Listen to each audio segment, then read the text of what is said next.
किसान बिल संसद में तो पास हो गया, लेकिन उस पर जो रार चल रही है वो संसद से सड़क तक पहुंच गई है। आखिर क्या वजह है? इन सब मुद्दों पर बात करने के लिए हमारे साथ हैं बीजेपी के सांसद सत्यदेव पचौरी जी। सत्यदेव जी, किसान बिल पास हो गया, सरकार ने संख्या बल पर संसद से पास करा लिया, लेकिन सड़क पर जो रार चल रही है उसको कैसे थामेंगे? ये किसानों के हित की राजनीति नहीं हो रही है, सत्ता की लोलुपता और स्वार्थपरता की राजनीति हो रही है। मैं कहता हूं जो बिल हमने पास किया, किसानों के हित में पास किया, इससे पहले कांग्रेस ने क्यों नहीं किया? 45 साल वो सत्ता में रहे ना, तो उनको किसानों के हित से होना चाहिए था कि देश की अर्थव्यवस्था की यदि रीढ़ है तो वो किसान है। ये बात केवल देश के प्रधानमंत्री नरेंद्र मोदी ने समझी है, इसीलिए वो किसान हित की बात कर रहे हैं। चाहे वो किसानों को प्रतिवर्ष 6,000 रुपये देने की बात हो, चाहे किसानों के MSP बढ़ाने की बात हो, चाहे वो कॉन्ट्रैक्ट खेती की बात हो, चाहे वो ये बात हो कि किसान अपना उत्पाद कहीं भी बेच सकता है। इसके पहले तो पाबंदी थी कि मंडी में ले जाएगा या सरकारी खरीद पे देगा, लेकिन आज हमने किसान को ये छूट दे दी कि यदि उसके गुड़ के दाम उत्तर प्रदेश की जगह बम्बई में ज़्यादा है तो बम्बई में बेचिए, अहमदाबाद में है तो अहमदाबाद में बेचिए। अगर उसका आलू आसाम में तेज है तो आसाम में जाके बेचे, तभी तो उसको उत्पाद का दुगना दाम मिलेगा।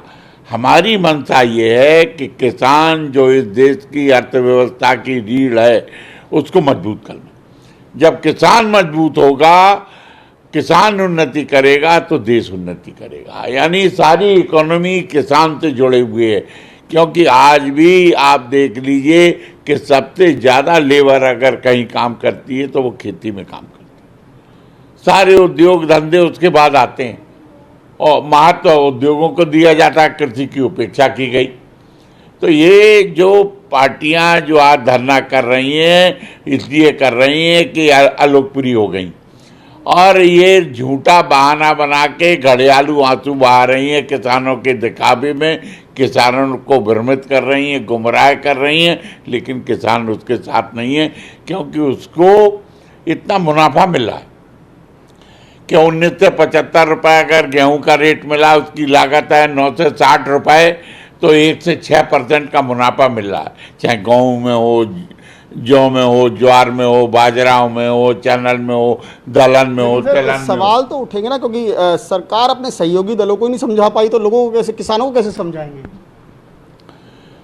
देखिए, सहयोगी दलों ने भी कहीं ना कहीं भ्रमित होकर ये कदम उठाया है। मैं समझता हूँ उनको देर सवेर उनकी समझ में आएगी कि, और हमारे पुराने सहयोगी रहे हैं, मित्र रहे हैं, आज भी हमारे साथ हैं। बिहार में चुनाव है, क्या लगता है कि ऐसे समय में अगर ये मामला ज़्यादा तूल पकड़ता है, और अभी तो क्योंकि ज़्यादा अगर देखा जाए तो पंजाब और हरियाणा में ही किसान इस पर ज़्यादा रिएक्ट कर रहे हैं, अगर ये देश भर में फैलता है तो बिहार चुनाव में नुकसान उठाना पड़ सकता है पार्टी? देखो, ये जो विरोध है, रिएक्शन है, किसानों का नहीं, ये पॉलिटिकल पार्टीज का विरोध है, क्योंकि वो आगे चुनाव भी देख रहे हैं। पंजाब में भी चुनाव आने वाले, और पंजाब में सबसे ज़्यादा मजबूत तो किसान ही है। तो किसानों को हितैषी दिखाना चाहते हैं, हितैषी दिखाने की होड़ लग गई है, चाहे वो पंजाब हो, चाहे वो हरियाणा हो, और चाहे वो बिहार हो। और किसान समझ रहा है, किसान उनके इस घड़ियाली आंसुओं में आने वाला नहीं है, इसीलिए कोई चिंता की बात नहीं। लेकिन सर, ये चीज़ तो कहीं ना कहीं सरकार की कमी है कि सरकार अपनी बात नहीं समझा पा रही और विपक्ष आसानी से बरगला लेता है लोगों को। देखिए, किसान अपनी बात पार्लियामेंट के अंदर भी कह रही है। कल भी नरेंद्र सिंह तोमर का बयान आया, और उस दिन जब बिल पास हुआ तो उस समय तो इन पर कोई उत्तर नहीं था, सबने समर्थन किया। यानी लोकसभा में कांग्रेस स्वयं कह रही थी ठीक है, और आजकल कहने लगी कि नहीं, बिल वापस लो। ये बताइए, ये लोकतांत्रिक व्यवस्था कोई बदलना चाहते हैं कि जब चाहे बिल पास कर दें, जब चाहे बिल वापस ले लें? अब सरकार, आपने बिल पास किया, हमसे कहना है वापस ले लो। ये दुर्भाग्यपूर्ण स्थिति है। ये लोकतंत्र के महत्व को नहीं जानते, पार्लियामेंट के महत्व को ही नहीं जानते। ऐसे लोग नासमझ लोग राजनीति में विपक्ष में बैठे हुए हैं इस समय के, जिन्होंने लोकतंत्र की मर्यादाओं को भी कुठाराघात किया है। जो राज्यसभा में जो हुआ, उपसभापति के साथ क्या होना चाहिए कि आप उसके कागज फाड़ दें, उसको अगर सुरक्षा कर्मी नहीं रोकते तो उनको तो कुछ भी व्यवहार कर सकते थे वो, और उसके बाद संसद के पार्लियामेंट के अंदर धरने पे बैठ गए। और उनकी सदा सहायता देखिए कि स्वयं गए उनको सुबह चाय पिलाने के लिए। लोकतंत्र में मानवीय मूल्य खत्म हो रहे हैं, ये देश के लिए दुर्भाग्यपूर्ण है, और ये खत्म करने का काम और कोई नहीं कांग्रेस कर रही। सर, एक और मुद्दा जो आजकल काफ़ी तूल पकड़े हुए है, बॉलीवुड का। बॉलीवुड जो समाज का आईना दिखाता है, समाज की बुराइयां फिल्में बनाता है, लेकिन उसके आज उसी की बुराइयां सामने आ रही हैं, उस पर क्या कहेंगे? देखिए, मैं समझता हूँ कि जो ड्रग्स का चलन है वहाँ पहले ही से था, लेकिन दबा हुआ था।